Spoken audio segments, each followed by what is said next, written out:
उन्हाळा आला की बटाट्याचा सीझन सुरू होतो, त्यामुळे बटाटे पाहिल्यानंतर आपल्याला मस्त असे बटाटे वड्यांची आठवण येते। तर आज आपण पाहूयात बटाटे वडे कसे बनवायचे ते। मी 3-4 बटाटे घेतलेत, ते कुकरमध्ये लावून 3-4 शिट्ट्या करून घेते। त्याच्या कुकरच्या शिट्ट्या होईपर्यंत आपण बटाट्याच्या भाजीसाठी लागणारं वाटण काढून घेऊयात। त्यासाठी मी खलबत्त्यात आलं, लसूण, 2-3 मिरच्या हे आधी बारीक वाटून घेतलेलं आहे।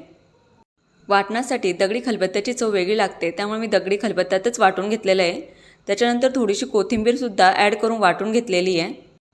त्याच्यानंतर थोडेसे जिरे, थोडेसे धणे आणि थोडंसं ओवा हे सगळे इन्ग्रेडियंट टाकून वाटून घेतलेलं आहे।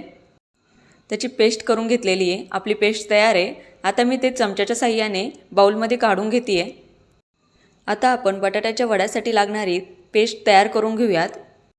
त्यासाठी बाउलमध्ये 1 चमचा बेसन पीठ घेऊयात, 1 चमचा तांदळाचं पीठ ॲड करूयात, चवीनुसार मीठ ॲड करूयात, थोडंसं ओवा टाकूयात, थोडीशी हळद आणि चवीनुसार लाल तिखट ॲड करूयात। त्याच्यानंतर थोडीशी कोथिंबीर वरून ॲड करूयात। वडे बनवण्यासाठी बेस्ट ट्रिक म्हणजे तांदळाचं पीठ किंवा मक्याचं पीठ ॲड करा, मस्त कुरकुरीत होतात पहा। आपली पेस्ट आता तयार आहे, आपण ती बाजूला ठेवूयात। बटाटे पण शिजून तयार आहेत। आता मी ते बारीक चॉप करून घेते आहे। मस्त असे मऊसूत झालेत पहा। गॅसवर कढई ठेवून आपण पहिल्यांदा भाजी तयार करून घेऊयात। कढईमध्ये 1 चमचा तेल ॲड करूयात, जिरी आणि मोहरीची फोडणी देऊन घेऊयात। नंतर वाटलेलं वाटण आपण मिरचीचं ते त्याच्यामध्ये ॲड करू आणि व्यवस्थित असं परतून घेऊयात। ते व्यवस्थित परतल्यानंतर त्याच्यामध्ये चॉप केलेले बटाटे ॲड करू, मस्तपैकी सगळे एकजीव करून घेऊयात। थोडीशी हळद ॲड करा, चवीनुसार मीठ ॲड करा आणि मस्त असं एकजीव करून घ्या।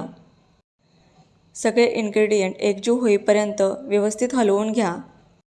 5-10 मिनटं ती व्यवस्थित भाजी अशी शिजवू द्यात। मी गार्निशिंगसाठी कोथिंबीर पण ॲड केलेली आहे। व्यवस्थित अशी भाजी शिजवून देते आहे। तुम्हाला जर माझ्या रेसिपीज आवडत असतील तर माझ्या चॅनलला सबस्क्राईब करायला विसरू नका। आता आपली भाजी तयार आहे, तर मी ती एका ताटामध्ये काढून घेते आहे। थोडीशी भाजी थंड झाल्यानंतर आपण त्याचे वडे तयार करायला घेऊयात। छोटे छोटे असे एकसारखे गोळे तयार करून घ्या। तुम्ही अजून कोणती वेगळी पद्धत वापरत असाल बटाटे वडे तयार करण्यासाठी तर ती मला कमेंट्स करून नक्की सांगा, सजेस्ट करा, मी नक्की ट्राय करेल। आता माझे वडे तयार करून झालेले आहेत, ते मी बाजूला ठेवते आहे। कढईमध्ये थोडंसं तेल घ्या, गरम झालेलं आहे का ते चेक करा। आता आपण वडे काढून घेऊयात।